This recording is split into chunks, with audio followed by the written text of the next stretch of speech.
पाठ 11। मैंने मगरमच्छ पकड़ा। एक बार हमारे तालाब में एक बहुत बड़ा मगरमच्छ आया। हमारे तालाब में ढेरों मछलियां थीं। उन्हीं के लिए वह यहाँ आया था। वह अक्सर तालाब के किनारे धूप सेका करता था। मुझे मगरमच्छ का अपने तालाब में रहना तो अच्छा लगता था, पर उसका मछलियां खा जाना बुरा लगता था। मैं चाहता था कि वो चला जाए। अपने आप तो वो जाता नहीं था, इसलिए मैंने उसे ईंट पत्थर मारकर भगाने की कोशिश की। मेरी सारी कोशिशें बेकार गईं। फिर मैंने सोचा क्यों ना मगरमच्छ को पकड़ा जाए।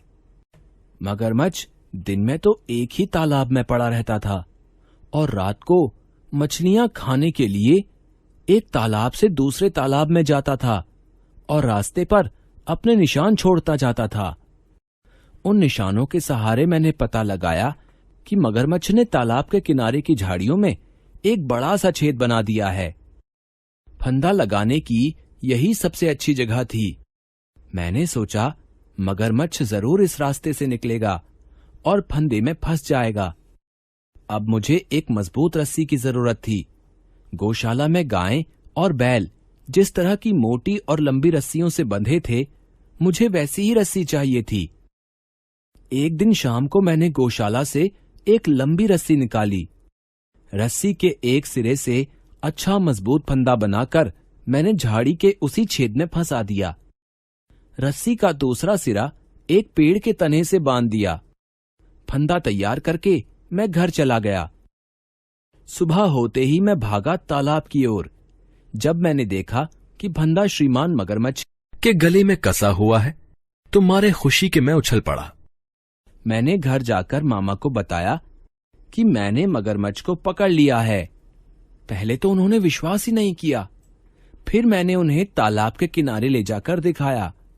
हम दोनों ने उसे घर ले जाने की तैयारी की। मामा जी एक और रस्सी ले आए। उसका फंदा बनाकर बांस के सहारे उसके बदन में फंसा दिया और रस्सी खींच ली। जब वो अच्छी तरह जकड़ गया तो हम उसे खींचते हुए घर के पास ले गए और पेड़ों के साथ कसकर बांध दिया। मगरमच्छ के पकड़े जाने की खबर सुनते ही उसे देखने के लिए लोगों की भीड़ जमा हो गई। भीड़ बढ़ती गई। कुछ लोग तो मगरमच्छ को मारना चाहते थे। मैं मगरमच्छ को छोड़ देना चाहता था। लोगों का गुस्सा बढ़ता जा रहा था और धीरज खत्म हो रहा था। इतने में नाना जी आ गए। मैंने उन्हें सारी बात बताई। नाना जी ने अपनी रौबीली आवाज में कहा, मगरमच्छ को छोड़ दिया जाएगा। खबरदार, जो किसी ने इसे नुकसान पहुंचाया। नाना जी ने मुझसे मगरमच्छ को छोड़ देने के लिए कहा। मैं डर गया कि उसे कैसे छोड़ूं। तभी मामा जी आ गए। हमारे घर से दूर मंदिर का एक बड़ा तालाब है।